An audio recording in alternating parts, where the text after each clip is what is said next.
Transportation and Engineering. Just to kind of build off what Carrie said and to kind of explain the whole process we're going through here. So we have the Madison Road study. That's why we're all here. Our ultimate goal is to come up with a plan for Madison Road and find funding to implement that plan. So we've started the study portion of that. We've hired the Kleinger's group, and I'm not going to steal any of their thunder for what they're going to present here, but they are scoped to get us through the kind of alternatives. So they've gathered data, they've gathered count data, crash data. The meeting tonight is still part of the data gathering. They're going to present the data they've gathered to you, but we want your feedback on the issues. If there's anything you like on Madison Road, any issues on Madison Road, part of their data collection. They'll take all that back and they'll come up with some options, and then we'll come back to you with those options. So Carrie said there's going to be 3 meetings. So the next one will be presenting options. Hopefully the third one, we're presenting the preferred option from that second meeting. When they're done, we're not going to have details on the drawing. We're not going to have bump outs here, crosswalks here. Their main purpose is modeling the traffic. Can we fit everybody in one lane? Can we get them the whole way in one lane? Do we have to have 2 lanes here? So that's their scope. That's what they're going to do. Once they're done with their part, the city will take that. We'll work with the community, because once we have that, it's easy to say we can do bump outs here. This is where we should have a crosswalk. We'll use the feedback we get tonight to help us with that and the feedback along the way. But it's real easy for us to do that, and then we can get a rough cost. We can go after funding. So I just wanted to make it clear what Kleinger's purpose is and what they're doing. So I also wanted to mention the study is from Plainville to Anderson Place. I know we've had a lot of comments. Why does it stop at Anderson Place? Why didn't it go to Red Bank? There was a reason to my madness there. MedPace has a lot going on, a lot coming up, and they're going to be studying the section between Anderson Place and Madison. It's going to be my job, the city's job, to tie these two together and present that to you. But that's why their scope is only from Anderson Place out. And we'll worry about the rest of the MedPace project. Yes.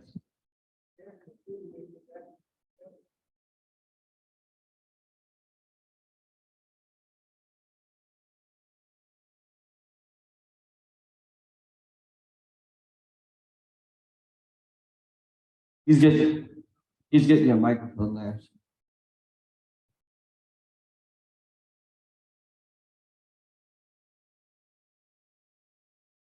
Does that sound?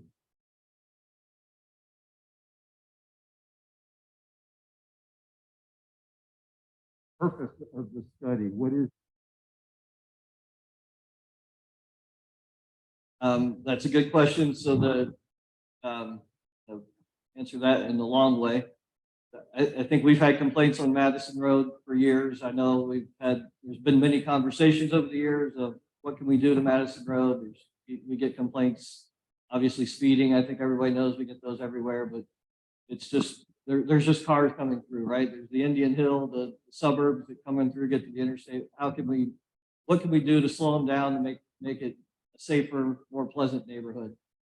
So that's the ultimate goal, is to the work they're doing in the data to figure out what's feasible and what the best option is. And then we'll take it from there and add enhancements to it. What was the funding source for the study? Is it TIF, Diana? Yeah, it's from the Madisonville TIF. And some DOT funds. Yes. The money was directed by, had to be approved by City Council. And the Community Council, we voted on asking for this process last summer. So, all right, I'm going to pass it off to Mark. Thank you, Ryan. Thank you, Brian. My name is Mark Nolt. I'm with the Kleinger's Group. And with me tonight are Dave Meyer, who's also a traffic engineer, and Thomas Hayworth. He's helping us with collecting all the public input that we get for the project. So thank you so much for coming. Like Brian said, we do look forward to gathering your input to understand really what the concerns are.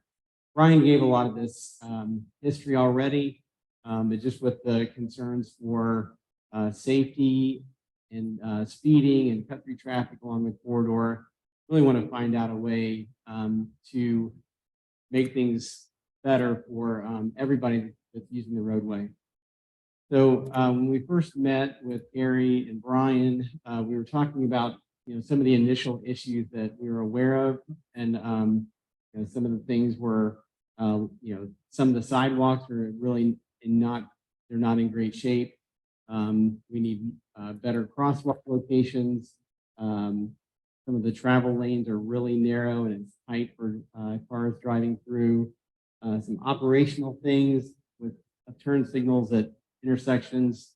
And then, of course, the concerns with the bridge stripes with the railroad overpass. First of all, this is a complete street study, and what is complete streets? And the goal really is to make things better for all users of the roadway. So it's not just cars that are driving through, it's bikers, it's pedestrians. I should say bicyclists, not bikers.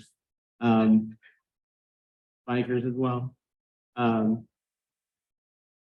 People that use public transportation, and really for all ages and all abilities. So that's kind of what we're shooting for with this study, is to identify some improvements that could be done throughout the corridor.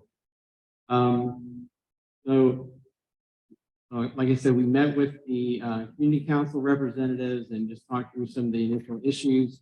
We collected our traffic data back in mid-March, early April, making sure that schools were in session and they weren't out for spring break. And we also did observations out on the roadway during peak times, the AM and PM peak times, just to make sure that we're seeing the same types of cues in the field, that the traffic backups in the field that we're seeing in our traffic model. So we're starting from an accurate place. And we also collected existing roadway configurations.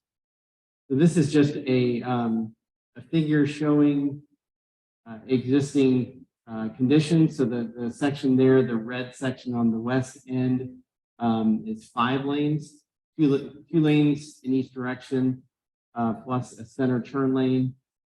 The section in yellow is essentially 2 lanes eastbound and 1 lane westbound. 1 lane westbound, from what we've understood, sometimes get used as 2 lane, and there's maybe some confusion there. And then the section in green, east of the overpass, is 1 lane in each direction. Although I think the westbound lane is fairly wide there as well. The signalized intersections all have pedestrian crosswalks and pedestrian signals for the crossings there. And there are also 4 crosswalks with warning signs with no signalization there. So we took traffic counts at I think pretty much all the intersections along the corridor, showing a few here, and you really can't see them too well anyway. The main thing I just wanted to point out was the traffic volumes are highly directional, meaning that in the morning, and you're probably all aware of this, in the morning, traffic is heavy westbound, approaching the interstate, and then in the afternoon, it's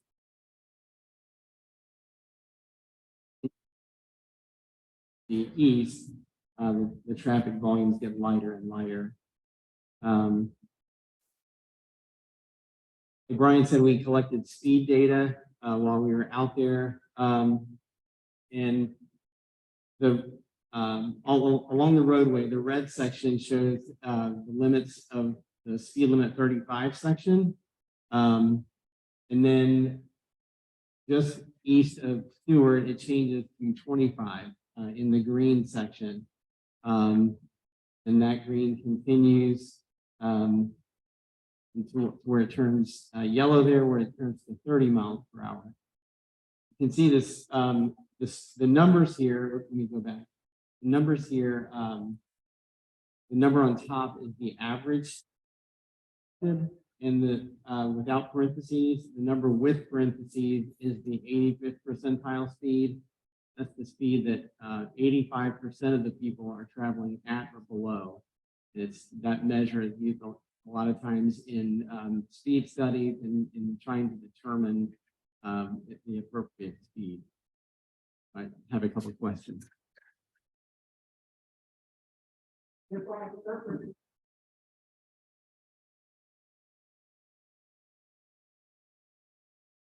Speed limit.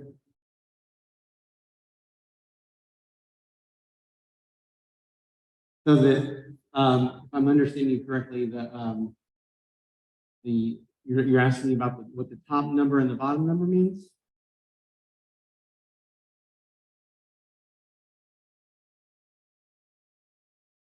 Yeah, the green section is posted 25.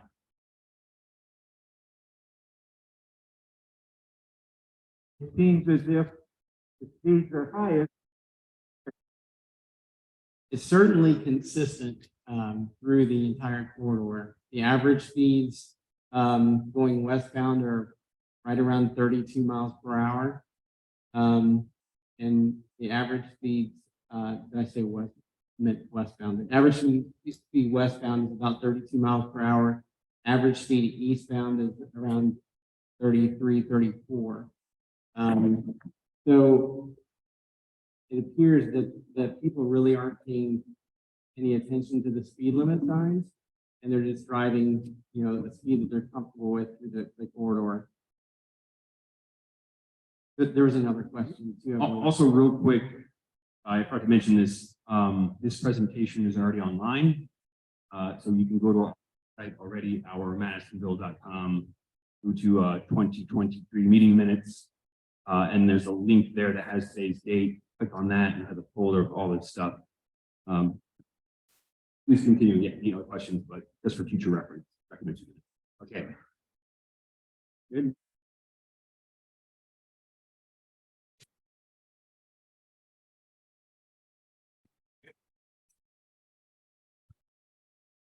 All right, so that's really what I wanted to point out there is that really the speeds are fairly consistent throughout the entire corridor.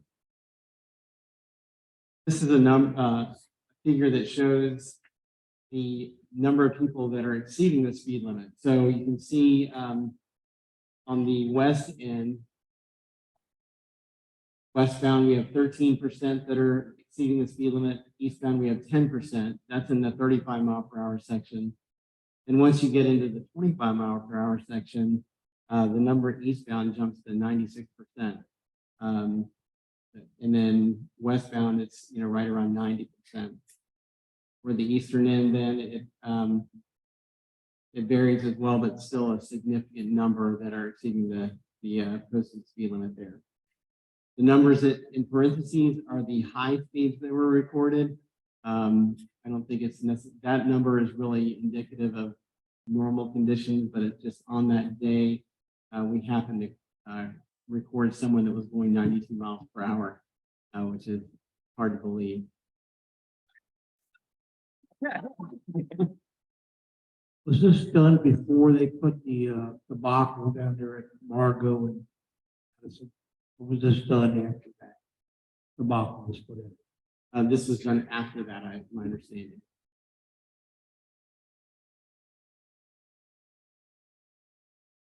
Study just based on speed, just on Madison Road. The road's not the only street that is speeding.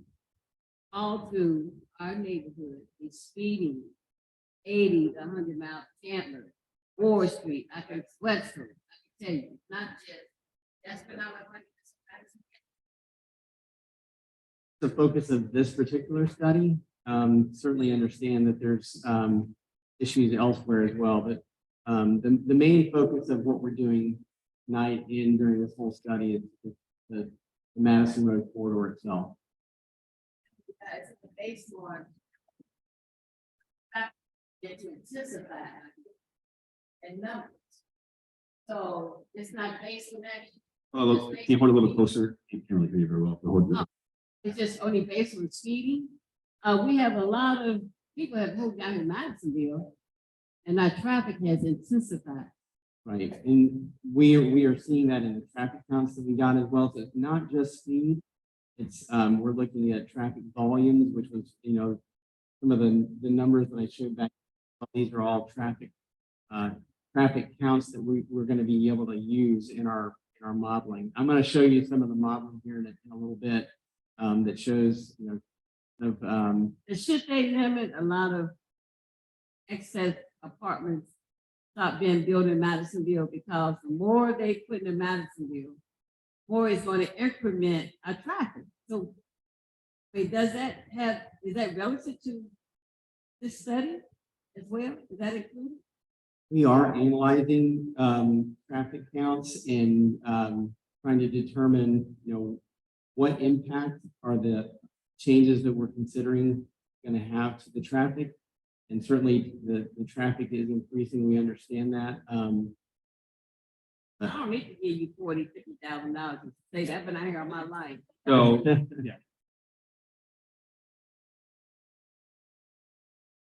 These recordings just during the day, breakfast, lunch, and rush hour, or are you recording things in the peak hours? We did both. The volumes that are shown here are the AM and PM peak hours. So it's 1 hour during the morning, 1 hour during the afternoon during that highest time. We also did 24-hour counts to determine, what does traffic do throughout the entire day. Was any data collected regarding speed enforcement, as in police reports and citations? Not specifically related to police enforcement, but we did collect crash data, which we got all the crash safety. So we have that information. We don't have speed enforcement data specifically.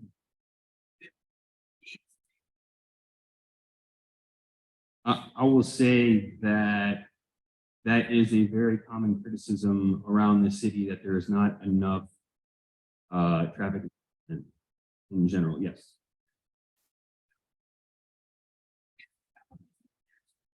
That's it's kind of a complicated issue, especially the police department is understaffed issue, but it is a very common complaint all across the city when it comes to traffic enforcement. Understood. Right. Now getting into the crash history, we looked at the crash history along the corridor from 2020 through 2022. From the data that we have, total number of crashes in that time frame is 119. Generally fairly consistent through each year. There were 36 reported in 2020, 39 in 2021, and 44 in 2022. In that time frame, there were no fatalities reported. There was one serious injury crash reported. Did want to point out that the primary crash types that were identified were the rear end, fixed object, side swipe, and angle crashes. The angle crashes were primarily at the intersections where maybe someone ran a signal and got broadsided, or that sort of thing. The other types, rear end, fixed objects, and side swipe, a lot of those had to do with people not paying attention, or changing lanes, maybe in the section that's right. There's no turn lane potentially, and someone's going around, someone is stopping to make a left turn. So we saw a lot of those throughout the corridor. In that time frame, there were also 20 bridge strikes. 16 of those were actually eastbound, so a pretty significant pattern there. But that was a lot of bridge strikes. In terms of the day of the week, you probably can't see the numbers from there, but with the weekdays were certainly higher than the weekends, which would be expected. We see higher crashes through the summer months than the rest of the year. There was a little bit of a peak kind of in January as well, but most of the crashes were reported in the summertime.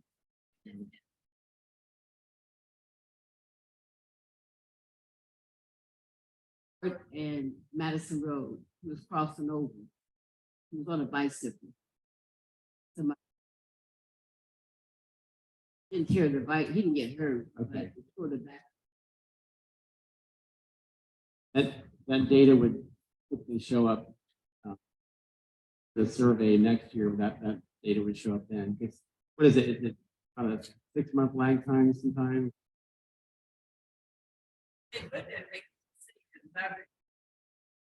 Yeah, that's what we'll get to in later meetings. This meeting is just for like feedback about concerns and about the existing conditions. The actual strategies and solutions will be a later meeting. Appreciate that. And then in terms of hour of the day, definitely in the afternoon peak time is when the highest number of crashes were reported. Lesser amounts in the morning, but as you get to the late morning and midday, they start to rise as well. We did a broader search as well, this is back in 2018 through what we had currently. We did find 2 pedestrian crashes, one where there was a pedestrian struck on the sidewalk as a vehicle was exiting a driveway. There was another one involving a worker that was in the roadway that got struck by a car. And then 2 serious injury crashes. One was a side swipe crash that ended up forcing a vehicle into the other opposing lane of traffic, and there was a head-on crash as a result of that. And then there was another high-speed crash involving a parked car there. We did get, some of you may have already taken the online survey. We've begun to start getting data back from that. So just a lot of great input there. Just wanted to show this first item regarding some of the feedback that we got. Feeding is 63% say that that's there. And then there's no place for safe cycling. That was another big concern. And then behind that was pedestrian safety and crosswalks. So a lot of the concerns that we're talking about here are the things that we're going to be addressing in this study. Right. So now I'm going to shift over and just show you a little bit of the traffic models that we did with this. So give me just a second while I switch over.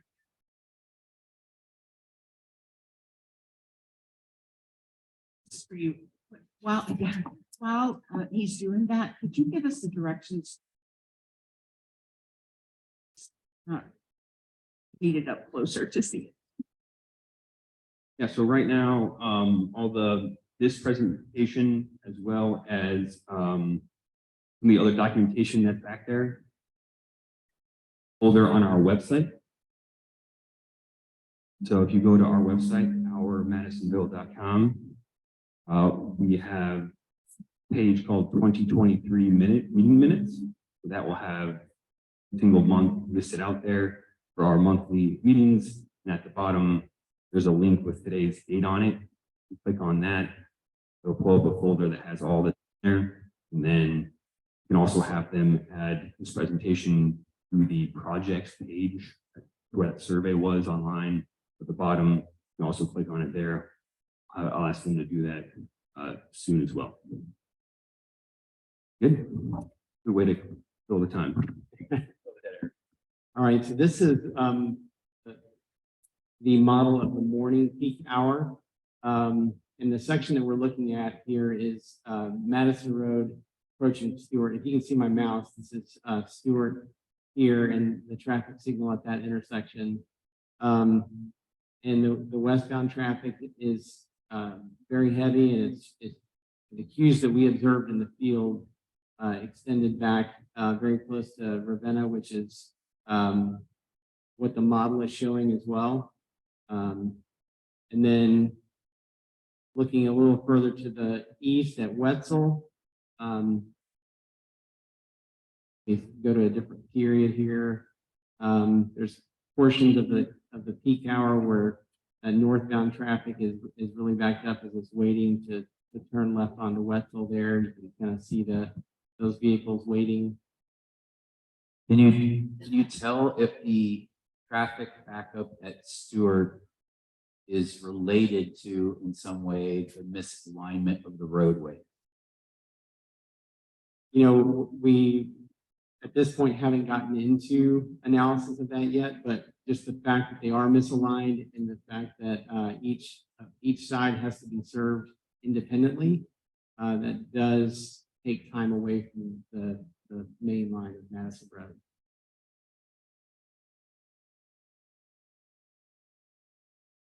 And then I think the last thing I really wanted to show in the morning peak was just this, the queuing that was observed on northbound Plainville, turning left onto Madison Road. It does, I'm going to fast forward here a little bit, that does dissipate throughout the peak time, but it is something that we observed in the field and the model is showing as well. Then move over to the PM peak hour.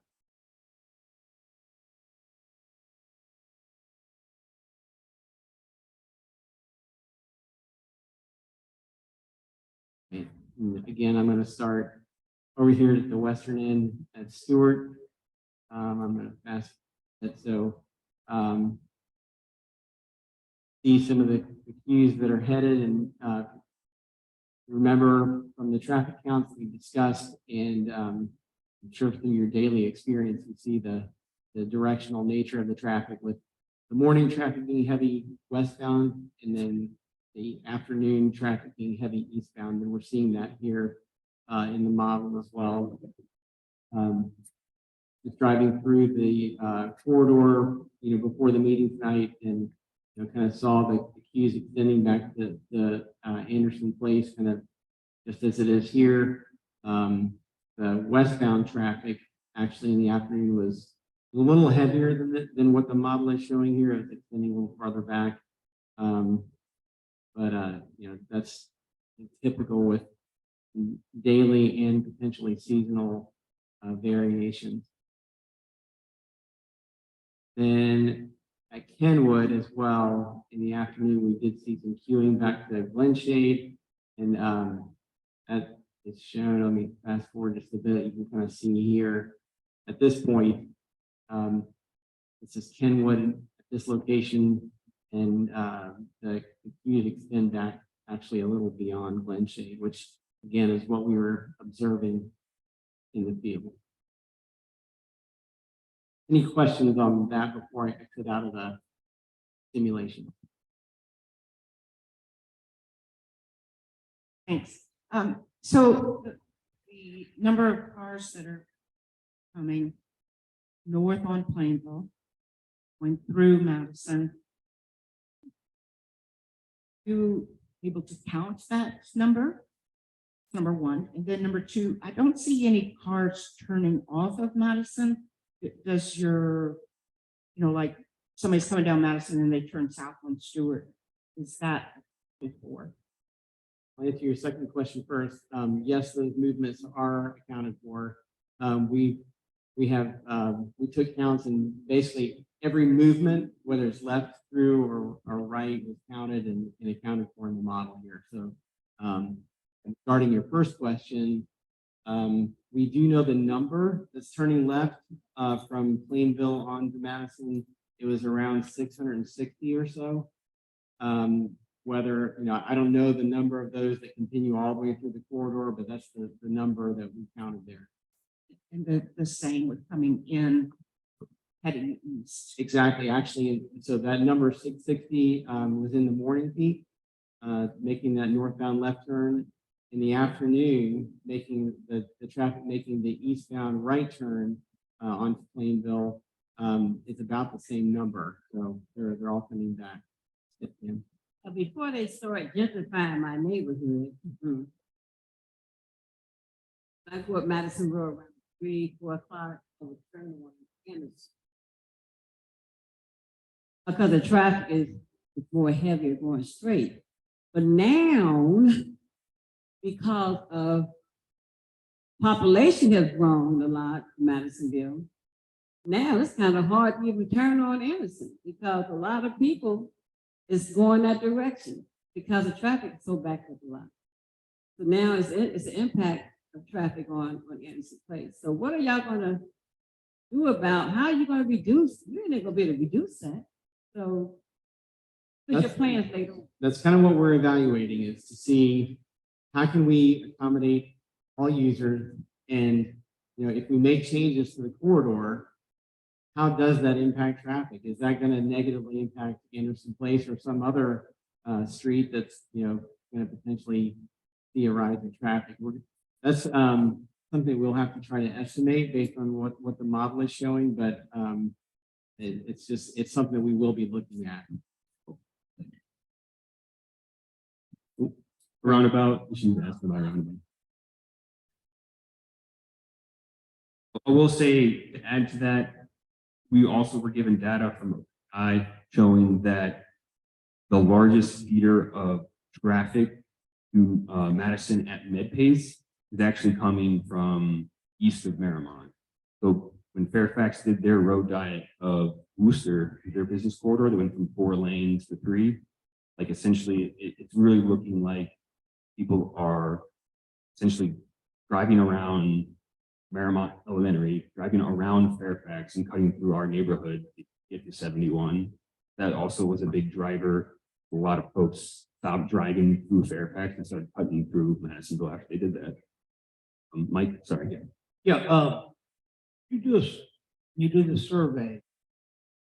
Concern I have in this area here is make a left turn from Madison onto Wetzel during the rush hour.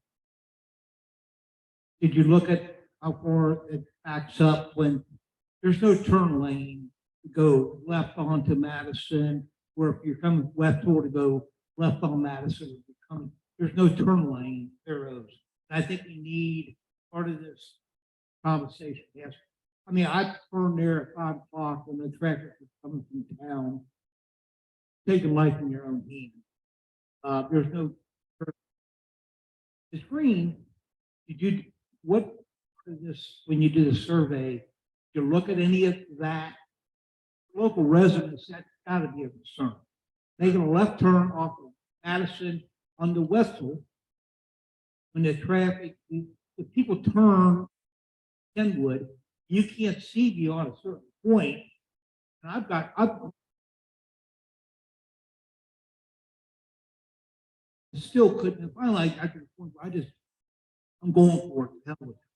That shouldn't be, that's something that has to be addressed.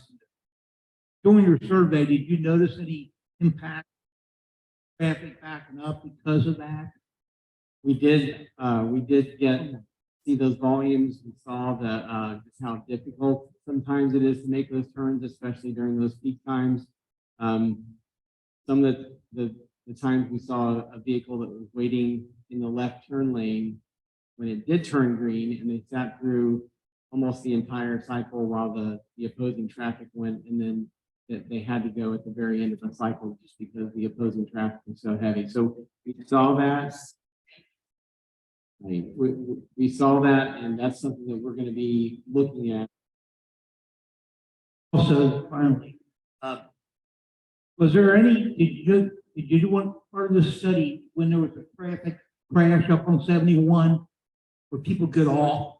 Did you do an analysis on that? How many people get off from 71? Let's say there's a crash up in Kenwood on 71, you know, or they come the other way.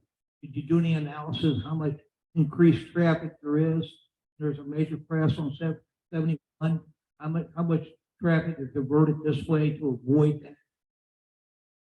The goal, I think, of the data collection is to try to get the traffic on a typical day. You may say that crashes on 71 happen on a typical day, but you know, we try to get an idea of what are the daily conditions that we're dealing with, understanding that there will be days when things happen and more traffic comes through because of a disruption elsewhere.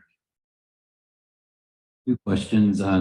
First, to your point about a lot of the eastern traffic is trying to get around and through Madisonville in order to get to their final destination. Did you evaluate prior studies such as the Red Bank Road Extension Project? As how it, it's not the first time studies have been done, so there's data out there and it's kind of a known problem that it had been previously proposed to have the Red Bank Road extension go through and connect those eastern suburbs. That's question one. Second one, totally different. On some of these side roads where there's turn lanes, there's a certain amount of parking that's close to the intersection. Have you evaluated the clearance distance so that turn lanes can be facilitated? So regarding the other studies, at this point, we have gathered data, basically basic traffic data on Madison Road. We really haven't gotten too far into, looking at future plans. We will be coordinating with the city on, assumptions that we need to make in the model and that sort of thing. So yes, we will be considering those. Regarding the parking, we do realize that there is parking allowed in the travel lanes during certain times of day. Sometimes it's restricted to the mornings. So you're talking about mainly for a right turn, or seeing from the side street looking. Okay. So the question is, are you looking at parking? How close it is to the intersection that you can see adequately from the side street? That yet, I think this is very high level, like Brian said at the beginning. So we're mainly going to be looking at, general configurations. We won't be getting down to that level of detail in this study. But all the anticipated traffic in Madisonville, I know some of the people here don't want to talk about it, but I'm going to mention it. Maybe you can put that in your study. Well, we have a street called Settle Street. And Settle would take you across two communities, Marymount and Fairfax, that are going all around in that traffic, down Wetzel, Bramble, down Madison Road, to Plainsville. It would take you all the way across. That would help probably ease a lot of the traffic, only because somebody's house got hit twice, and the city should be held accountable for making this. But could you include that in that? Because we don't need to lose that street. We got so much traffic. We need a street to keep traffic. Yeah, like the data that he has includes the intersection of how many. That is as part of it. How many people actually would turn down that intersection? 1,000. Look at the bridge. Did you look at the bridge? I brought up through the years about putting rumble strips on the road. I brought up about putting a sound alarm on. Ultimately, it needs to be either dug down or raise the road up. But that is a major. We've had people killed. It is, it's got a lot better since they put, the city is fixated on signage. But we have 5 feelings. We got feel, sound, let's do the feel with rumbles. Let's look at these options. But it's unacceptable in 2023 to have this keep happening. And people say, oh, these truck drivers are stupid. Now, guess what? They're going on the cell phone and they're doing that. And this community is affected. We need, hopefully, did you do any studies on it? I could know exactly what you came up with, but I came up with some basic solutions, putting rumble strips in the road. So just to like, Okay, you move on to somebody. There's nothing more important than the turn lane on Westville and the bridge. End of story. We'll get into the weeds of implementation at later meetings. Yeah, I think that is a good reminder of just maybe recapping where we are in this process as far as data collection versus we're jumping to solutions. If you could just give people an idea of like where we are in that data collection process and how you expect to kind of gather data on these problems. So, a lot of that is kind of reflected in the information I presented with the traffic volumes throughout the corridor. All those traffic volumes were input into that model that I presented where it showed the traffic volumes going through. It also is reflected in the crash data with the, the truck strikes and, what's currently happening out there. Again, the focus of this is really to identify, what's the traffic impact of some lane modifications to make things better for all users. And, we're looking at pedestrian improvements, potentially bicycle improvements, maybe some, bus stop improvements and that sort of thing. That's the focus of this study. I hear you, I understand that is a big concern, and that certainly is reflected in the crash data that we found. I would like to ask, first of all, why were you considering bicycles on Madison Road when you can't even accommodate the cars? Makes zero sense. People are already being hit. You can't accommodate the car. Arrow for Metro buses, which you have documentation, which means you want people to take buses. Are you considering any of that? That's one of the reasons we're doing this study is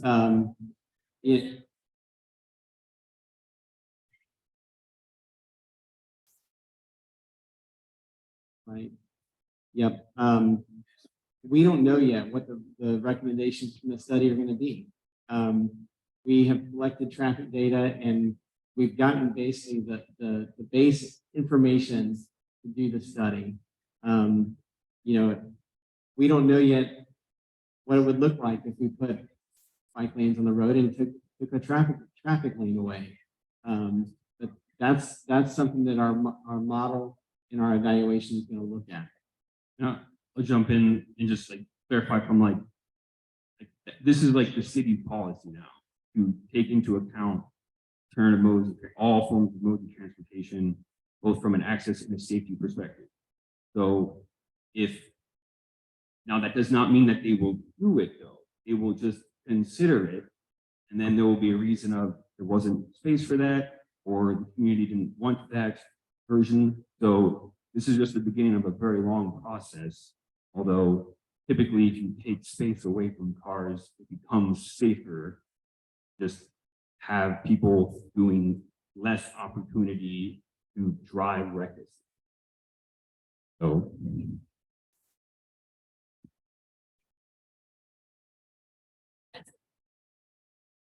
yeah, it's like a push and a pull because it's that has yet to be determined. That's what we're going through. It depends. And that's why we're at the study, because the traffic counts are high enough that it's hard to determine how to do that or how you should not do that. Taxpayers' money a lot of times. 1 inch Madison, center Madisonville, speed limit 20 miles per hour. Still you 20 miles per hour, and then had a police in there like they do in ticket, and they can gain some money.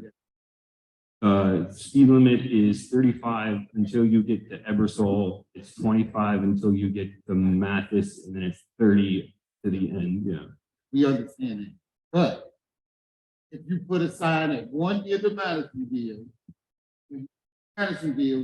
20 miles per hour, strict, no, get out of Madisonville, 20 miles per hour. In other words, when the drivers come to Madisonville, they have to be 20 miles per hour because the police is sitting there ready to give them a ticket. The residential basically treated like a school. So unfortunately, we can't do that. The speed limits in Ohio are set by the Ohio Revised Code. We have to follow those. Start doing, start looking at places closer. I think, I believe, so the Ohio Revised Code states if over half the buildings on a block are businesses, you can make it 25 miles an hour. So I believe in looking, we can actually extend from Wetzel almost down to Plainfield.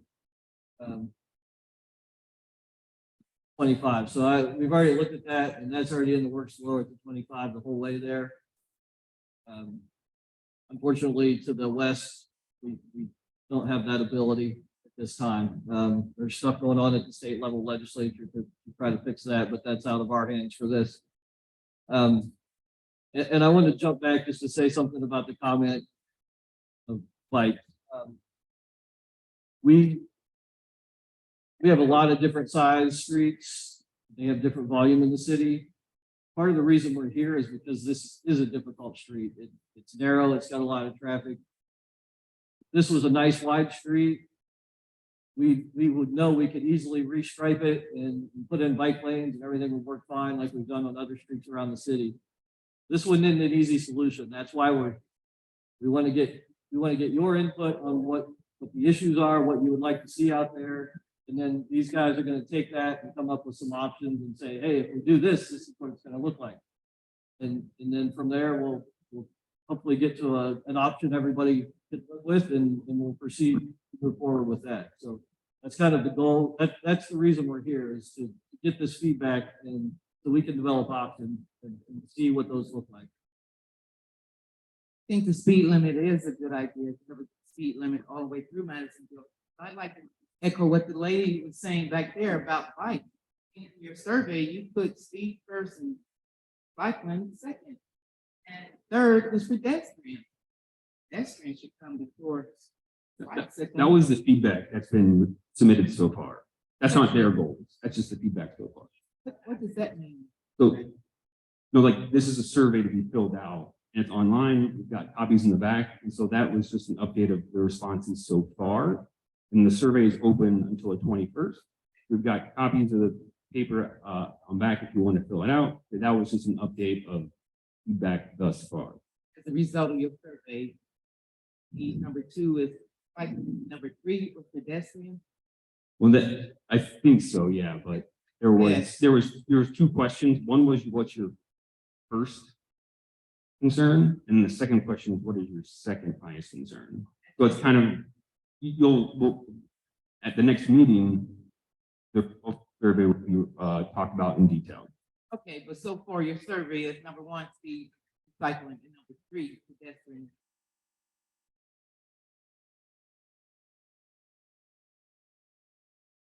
I did mention Madison Road and Stewart. Now, when I'm on Madison Road by Stewart, Madison and Stewart, it's so narrow right in there. So when a person is in a left lane to turn on Stewart, somebody's coming straight, you have to slow down real slow. Otherwise, you hit somebody's mirror. So what can y'all do about that? Anything? We did see that in the crash data as well. We saw some side swipes and accidents there where I think there was a vehicle that was waiting to turn on the Stewart and it got clipped by another vehicle that's there. We're trying to find a solution that's going to work for vehicles as well and for everybody that's using the roadway. So, a lot of times when you reallocate space in a road, you may go down. This is hypothetical, but let's say you went down from a 4-lane roadway to a 3-lane roadway. That may allow you to do something for bicyclists and potentially make some of the traffic lanes for vehicles a little wider. So we will be looking at that. Part of our effort was collecting the geometric data of the roadway to see how wide it is and what can actually fit in there. So hopefully, Show can't put no bicycle there. And another thing, it's hard to get out of here when it's not. there to turn because Yeah, having a left turn arrow on the Stewart. Yeah, that's part of the data is how much people are turning, and that's included in that, yeah. Yeah, so just emphasize, we're still in the data collecting mode, so we haven't jumped yet to solutions. So we would assume that the data would show that an arrow would be a good idea. So just for all of us here, as we bring up like problem areas, they're collecting that data, so then we have a data backed solution when we do make changes. Thomas, this would be my last question tonight. You're totally fine. Are you looking at the new full adventure down there at Madison and Madison and Plainville and Margot? Are you looking at that? New, whatever you want to call it. Are you looking at that? What's that? Are you looking at how much traffic's backing up? How people have to avoid that? You're looking at that. We are, The engineer, is he involved in looking at? the study limits do extend down to the intersection of Madison and Margot Plainville. So we are looking at that area. Is the engineer looking at that? Have you looked at that? You're a traffic engineer, correct? Okay, are you looking at that intersection and what's done and how we can maybe address? Okay, that'll be part of this.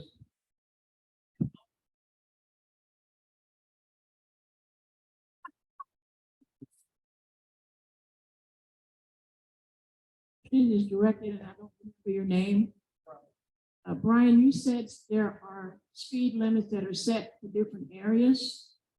So if we're talking about the speed of the people on Madison Road and those speed limits can't be changed, I'm lost. They can't be changed, and we have an excess of people on Madison Road. What did you do? The speed limits can be, We want it slowed down, so if we can't change that, I mean, I'm just wondering in my head, what other options are you if you can't change the speed limit? the speed limit can be changed. It's just a complicated process as part of this. The state law it's not real, but the speed limit, that's part of this is looking at lowering the speed limit. It's just complicated because of how strict state law is. That is an option to lower it to 25. Where it isn't, they will be telling us whether it can or cannot be as part of this study. It's the Ohio revised code. Like, and I can provide print offs if you want. I do know how to look it up. It's very yeah. No, it's like the Ohio revised code. It's like the book of all of the laws of all. You know the exact line in the Ohio revised code? I have it on my computer. I can pull it up when we're done. It's a very complicated law, and in fact, at the city, we've started looking at it. We've got the city lawyers involved. We pulled in the state lawyers because we wanted to make sure they were interpreted the same way. None of us interpreted some of the sections the same way because it's written by lawyers way back when, so nobody knows what it says. But it's not as simple. There's some parts that are clear, and there's some that there might be some gray area. We're working through that at the city to get our lawyers' interpretation of the gray area, so it covers us if we implement a change. But we can't go outside the Ohio revised code, so we're working on those interpretations. We're doing what we can to lower speed limits where we can. And beyond, and that's all we can do as far as the speed limits go. The question, how much do you think that changing the speed limit would really lower speed when we already know that certain areas where the speed limit 35 or whatever, almost everyone's breaking the law anyway, so clearly I don't understand what changing the speed limit would do. So please. That is a difficulty. And you saw it in the data in the 25 mile per hour section. Everyone, 96% of the numbers that we had were exceeding the speed limit. That's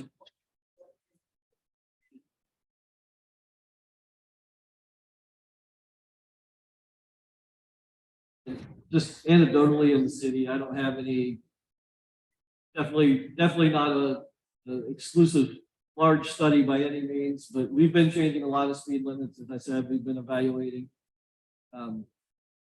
We just on some of the data we've collected, just making that change usually drops the speeds around 3 miles an hour. And that's definitely not a big change, but that's a change. And that if you're a pedestrian getting hit, that 3 miles an hour can make a difference. But as part of this is as we move through and we get to the phases of here's how it's going to be configured. We're doing all kinds of stuff around the city to control speed. I'm sure you've seen our speed cushions if you've driven anywhere around. Those are the things that will come later in this process. But so at the end of this is what the lane configuration is going to look like. And we're going to have a lane in each direction parking. We're going to have bike lanes. We're going to have lanes, whatever we're going to have, whatever we end up with. And then we'll get into the details. We can put bump outs here to slow down traffic. We can do speed cushions here to slow down traffic.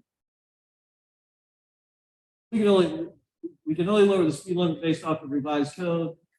That only affects traffic so much, but we have other tools in our toolbox that when we get to that point, we can put into this plan. And like the speed limit impacts how we can design the street. You can't design a 30-mile-per-hour street for 25-mile-per-hour speeds. So that's the biggest tool that we have. Like the safety component for the street, 3 things: engineering, enforcement, and education. The city doesn't control education. The city's status with enforcement is kind of just frozen where it is for the time being because of the whole other issue of the politics, essentially. It's not probably going to change anytime soon. So the biggest tool the city change how the street is designed, which is what we're doing here.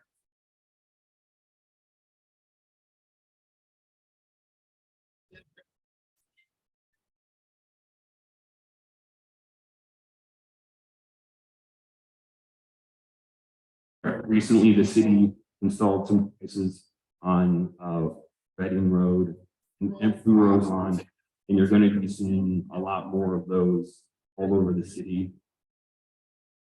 Parkway, in front of like where the Starbucks is. You're going to be seeing some on, I think, Linwood. You didn't get any, we're not going to be getting any of those this turn, but you're going to be seeing the city put a lot of, they're called speed cushions and raised crosswalks all over the city.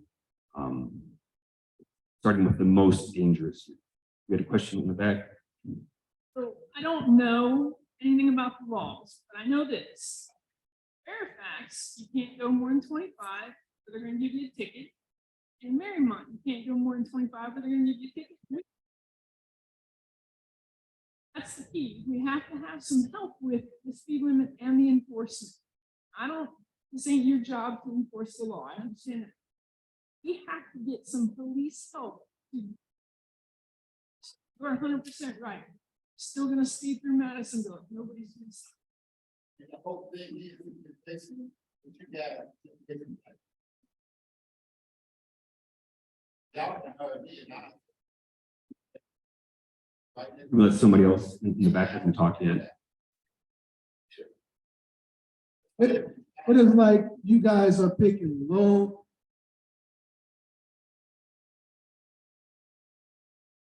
All of development, traffic has, number of residents have increased.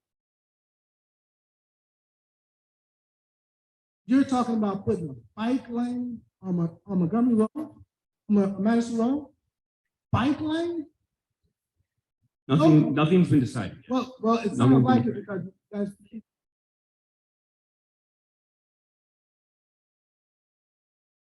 Oh, nothing's been decided yet. I mean, the buses, Madison, from Madison to Brandon, by the new construction, buses can't turn. Sometimes cars can't turn. You did the whole thing down there on Plainfield. Everybody in the community is saying it's goofy.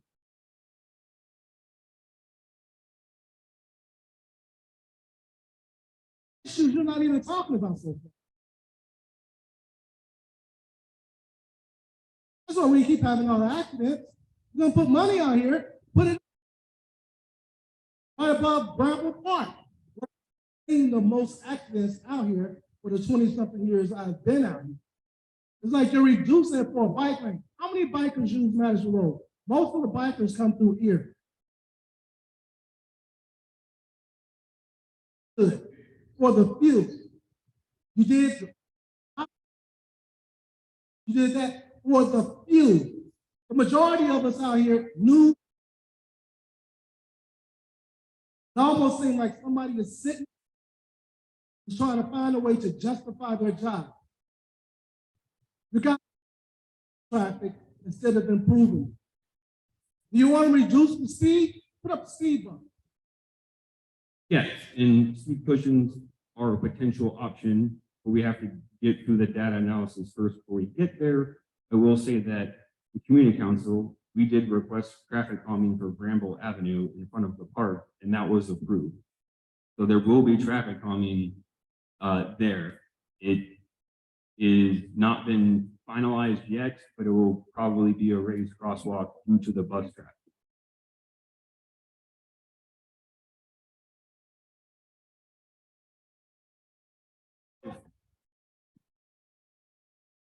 Or if you live on a residential street, let me know. There's like a separate process to address traffic calming on residential streets. And we can walk that process and how to do that. Mark or Brian or someone talk in general terms. I think we all understand how speed bumps and speed tables, speed cushions force drivers to slow down. Can you talk about how bump outs or other vertical elements force drivers to drive at a more reasonable speed? Yeah, so when you have side restrictions, like bump outs,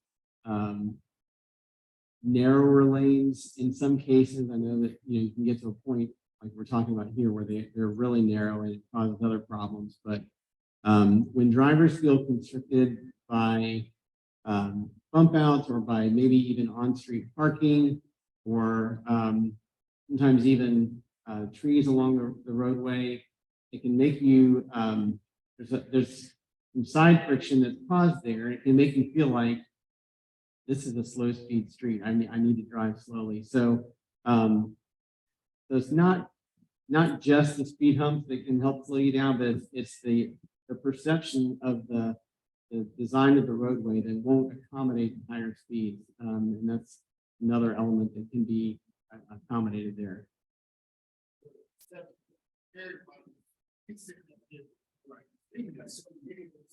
Can you raise your hand, please? Look out, people raising their hand. Go ahead, Zion.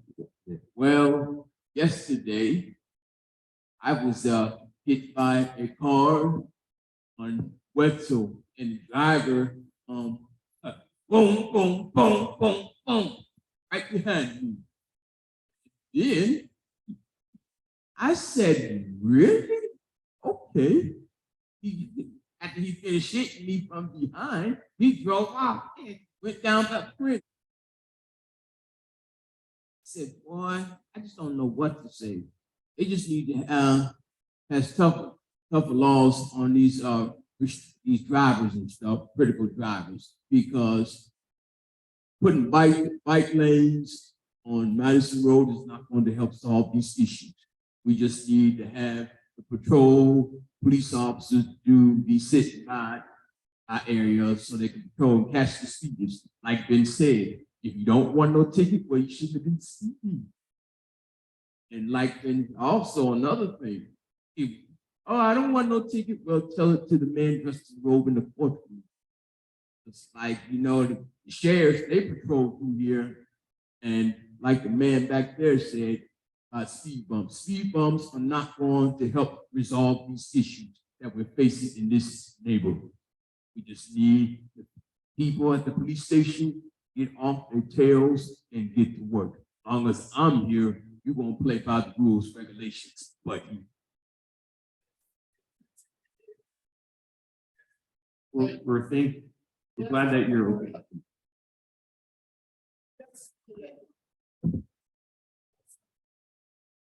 Please raise your hand. Please don't shout. Please raise your hand. Thank you. So can I safely assume that we are here because we want the city to partner with us to fix our traffic problem? The city, I can guarantee you, is not going to do anything unless there's data behind it. All of us can talk about how bad things are. I can tell you about how bad things are on Stewart at St. Paul Village, how somebody almost got killed this afternoon. I can tell you about turning left on, and it's a nightmare. But the city is not going to give us one dime, penny, until there is data. And that's, as other people wiser than I have said, that's what we're looking at tonight. And no, can I safely say, no solutions are going to be implemented until the community has an opportunity to give input to it. And to clarify, I didn't mention this earlier. Whatever comes out of all of these 3 meetings and all this data and all of this feedback, like the community council will vote to support. We're not. There's nothing here that's like automatically just going to happen. Got multiple feedback along the way as we get deeper into the issue, and there will be a vote at the end. Feedback, including the survey that everyone here tonight should take. So it is posted on our Facebook page and our website. We have paper copies as well. So please make your voice heard that way as well. See you.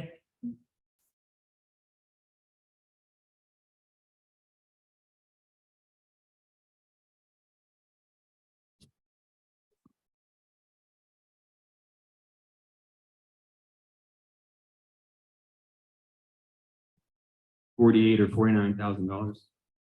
But I'll be, that's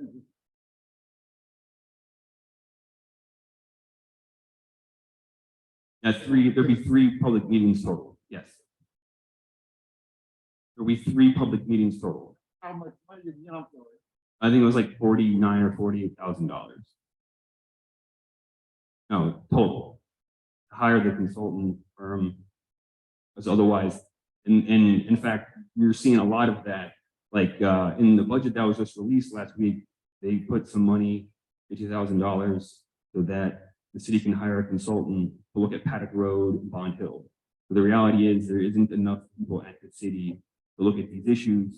So they're finding creative ways to try to hire a consultant to kind of kick off the project and move forward.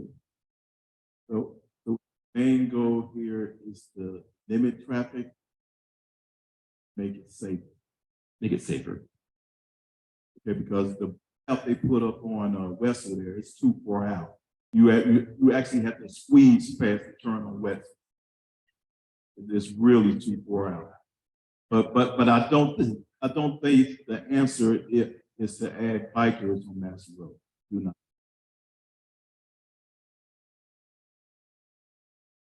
Slides you want to walk through? I have just a few more, there's one more question. I just want to know what happened to the study that happened before you put all this traffic into Madison. But What happened when you put in MedPace and the summit and all this development and you put in all this stuff? I was told there's no issues in Madisonville. There's no parking problem. There's no traffic issue. And now here we sit. And it doesn't take a rocket scientist to figure it out. So You have to hire a consultant. You can just talk to all of us.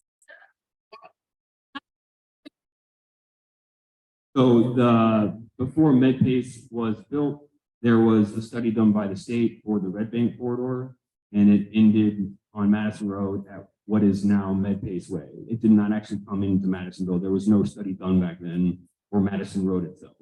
Does that make sense? Does that make sense? Gonna go flow through. Sure, and Makes sense. that was, I can't go backwards in time and make them do a study for Madison Road. Like, this is not a normal thing that the city has ever done. It is becoming a normal thing. And that's where.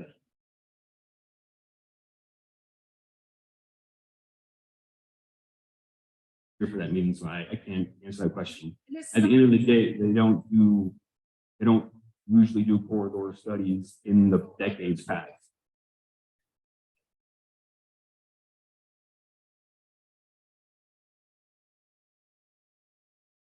But it does not take a rocket science to figure out that there was gonna be an issue when you were bringing in, and I don't remember the exact numbers, the amount of people that they were gonna bring in from MedBase and from the summit, and they gave us those numbers, and it was something like 60,000 cars a day, if I recall correctly.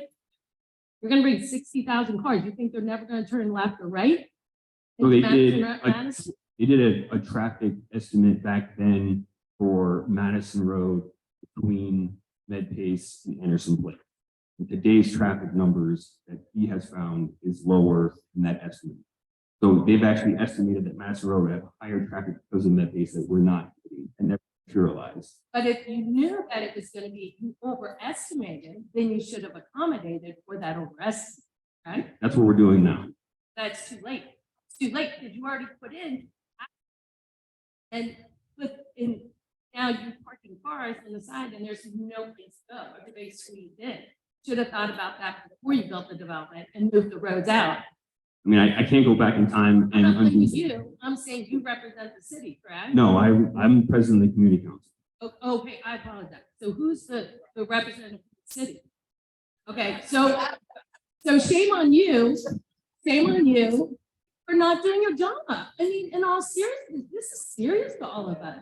We're residents, we're people who live here, raise our families here, have, visitors, guests, we have businesses. I can't believe you haven't thought this through. I just think it just. Okay. That's the point of the study, is to try to find a way to make things safer for everybody. Well, I wonder. To get really serious real quick, over the last 20 years, the amount of people who work at City Hall who are not cops or firefighters, it's down 50%. They've been laying people off left and right for 20 years. That's why it never got done. There was no one to do it. Even today, it's only being done because they hired. So, and it's a huge, huge problem because, let's be honest, the state hates city and they're screwing us over left and right. So, like, I'm sorry it wasn't done 10 years ago, but they're. For you. Well, I have one more comment, because on Prentice and Wetzel Avenue, I was promised a bump out there years ago, and they said they had the money, then they said they didn't have the money, then they came back, said they had the money, traffic and engineering department. And I've had several engineers out, and they've yet to do it, but yet they put a bump out down at Plainville, Fargo, and Madison, like that, without even blinking an eye. Now, you have a library right there with children that are crossing the street, getting ice cream, going to the cheese bakery, back and forth. And if you don't think someone's gonna be killed there, and I told the city, blood is on your hands when somebody does get killed there, because you refuse to do anything about it, and I've asked for 3 years. And from our angle, we've been trying that. MKirk has been asking for that. The processes in the last 3 years and how they handle these issues have changed dramatically at the city. So that's why in the past, we probably got blown off, while now things are changing. So there's an annual program for major streets or community council who ask to fix things like a Wetzel. So an annual program, so please stay engaged with us to help us figure out which ones to prioritize. You advise the community not to allow any more development in this community, because the more you put in, the more traffic people have problem with traffic. Yes, it. Well, we got to make that advice. Give that advice, we not.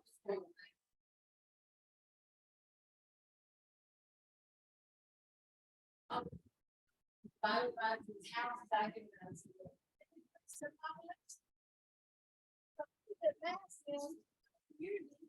next time somebody come in here want to put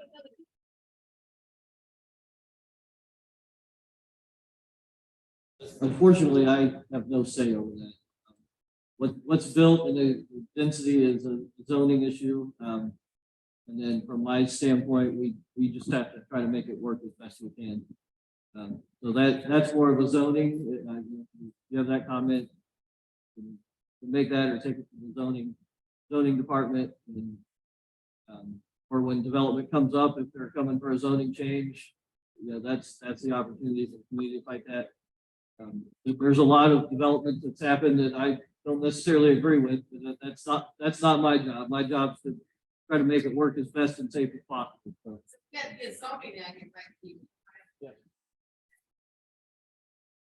If you have slides left, we can cover those. And then if you want to also explain what this is. folks. Sure. So I'll hit that in just a second, but we've talked about a lot of this already. What happens next? We've got the maps over here of the corridor on these tables. This has been great input in really anything that you want to make note of. We've got pins over here, and you can make notes on these maps. We'll incorporate that along with all the survey data that's been submitted. Really appreciate that. And please take the survey. Like Carrie said, the survey will be open until June 21st. So please do that. Once that time period closes, we're going to compile all that data and provide a summary of all the input that was received. Then we're going to be looking at potential options of what could the roadway look like? How could we accommodate things a little better with all the modes that are out there? And we'll be doing some modifications to the model that I showed you with the cars going through the corridor. And then finally, we'll also be putting together some conceptual drawings, just kind of showing generally what that corridor might look like with some of those changes. Like Harry said, there's 2 more upcoming meetings, one August 12th and one on October 26th, where we'll be discussing this further and hopefully presenting some options here. So again, thank you for all of the comments, and we'll be around to discuss. And like I said, feel free to take a look at the maps, mark any concerns that you have.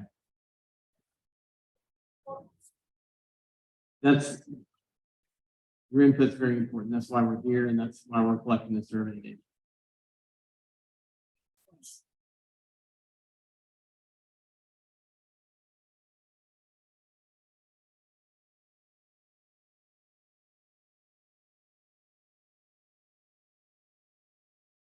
Those of us that have already taken the survey, can we add input by taking it again after each of these meetings, or is it one and you're done? Or do we use a different email address?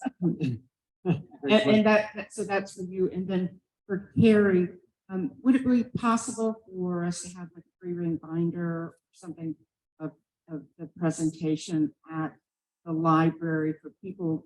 There are people in our neighborhood that don't have access to the internet or smartphones. I don't know how they live, but anyway, at least if it's at the library in a binder, residents could look at it and return it and be available for everyone.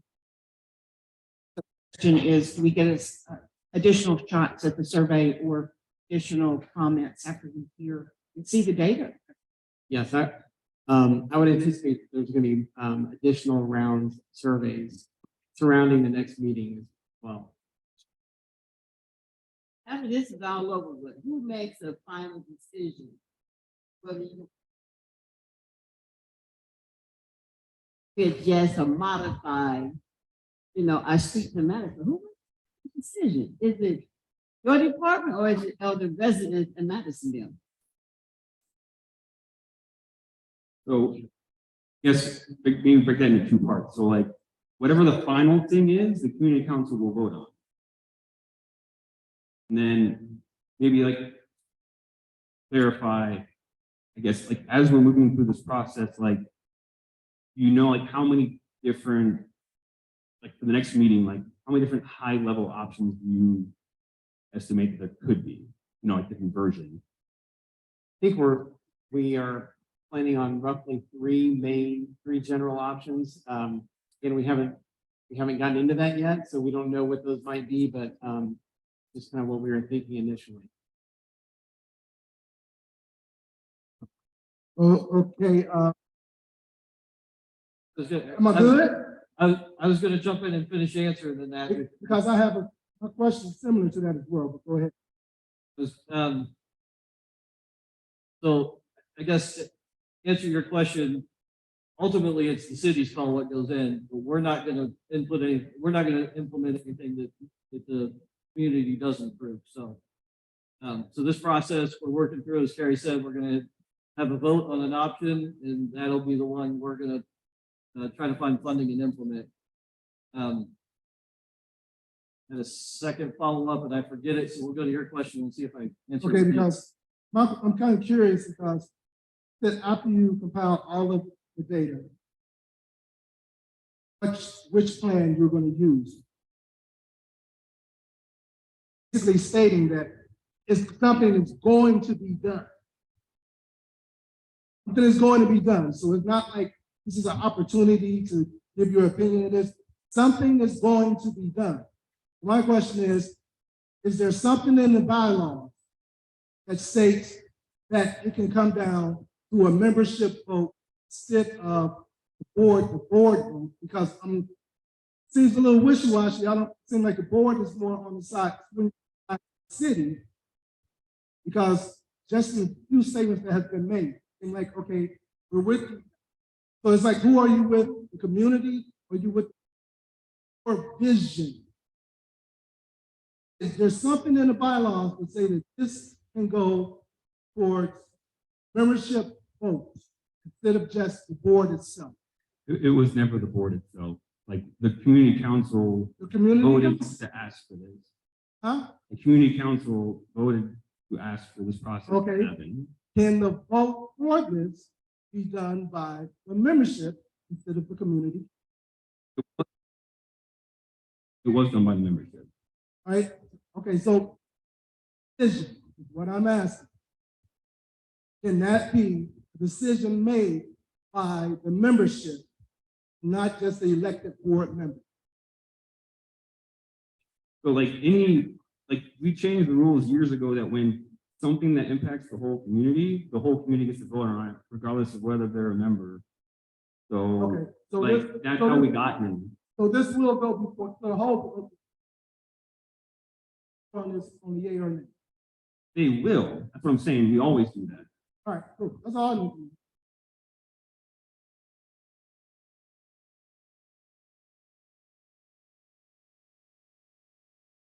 I just have a question because since we're in the stages of collecting data, which is important for change. You said that you don't handle the zoning, that's a different sector. So is there a possibility that in the data collection, we also get input from zoning, or because it is the issue because of the increase of development in this area. I mean, the Madison Road has been small, skinny in the hard with traffic for several years. So it's not several surveys that have happened where this has been an ongoing issue. So to bring more development in when it's already an issue with the traffic doesn't make any sense. So how can we implement zoning in that we can stop all of this development until we get a solution to the traffic issue? So, hold on, Mike. So, like zoning is not a component of what we're doing right now, but the community council requested from the city's planning department, they conduct a neighborhood plan, the entire neighborhood, not like a piecemeal section of the neighborhood, but the whole neighborhood. So last week, when the budget was announced, that was officially approved. So like those kinds of concerns will be part of that. There'll be data about land use and zoning, and then the community will be a part of that whole process. Community council will have to form a steering committee, and there will be public meetings for that. And staff from the city's planning department will be there. And put it this way, kind of thing. So Kennedy Heights they recently had one approved and it was like 100 pages long. So it can be as detailed as the community wants it to be. That's the way to put it. And that's should be coming in the future 1 or 2 years. I don't have an exact estimate yet. That is something that will be coming in the future. Mike. You're exactly right. We should have had a comprehensive master plan years ago. Would address all the zoning questions and that should have been done. Gary's right. Hopefully we can get this on the agenda, but if we would have had it done a few years ago, pointing fingers at nobody. There's too much of that going on here. But every community should have a comprehensive master plan that regulates, we just had down the road here, want to build a apartment complex, commercial area. That should never went. It finally dropped. We had a comprehensive master plan and they would have had to follow that. That's what we need to do as a community. Thank you. And I'm done. I know I lied. The only thing I want to say is about the developer and properties. So it's the American system. I own a property, as long as the city approves it, I can do whatever I want with that property. Only time community within the cities. So the only time community council has input, not authority, just input, is if the developer individual needs a change of some kind out of the norm. So if I want to build something 20 stories, but I can only build 10, then I'd have to get community council to would want to get community council approved in the city. The city has approved things community councils have not approved. So it's the city that has the ultimate say. We have no authority. We have some authority and we're the voice of the community. But a developer is going to develop this side of the railroad trestle across from Oakley Kitchen.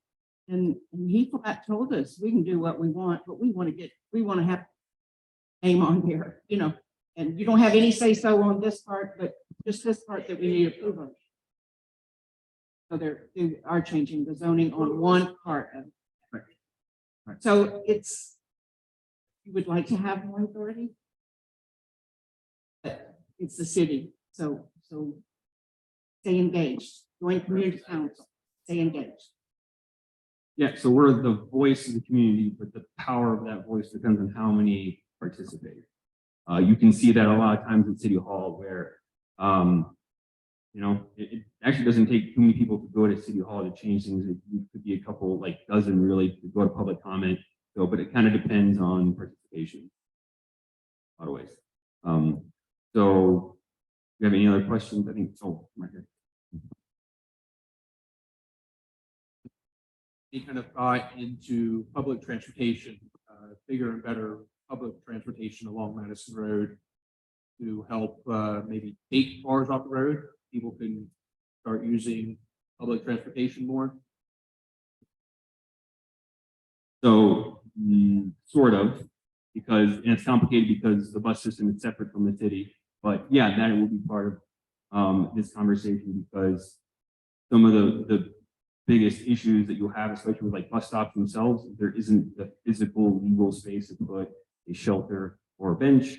But that is where this can go a long way because if there's a specific spot on Madison Road that better bus amenities like a bench or a bus, that's feedback that would be very useful because SORTA will be very interested. They now have the funding aggressive about that to install those. And Carrie did a very good job of answering that. I just want to add on to it.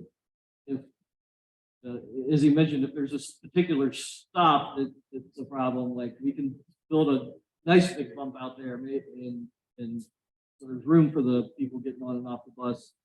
So those are the kind of comments we're looking for too. Is afterwards you want to come up and mark up these maps.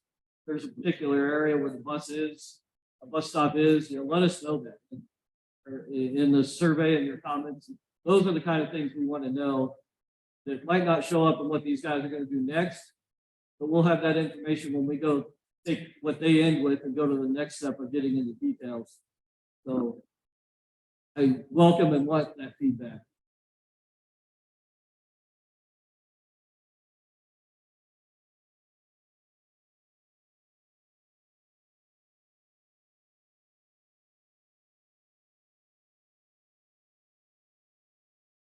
Oh, if there's any other comments, I guess it would be the map here. This is the next step. That's right. So, like I said, we'll be around. You can ask us any, questions here online. But yeah, free to make any comments or marks on the maps over here, and we'll take those back and save those as well. So, thank you so much for your participation tonight. Really appreciate it. This has been great. We'll see you next time.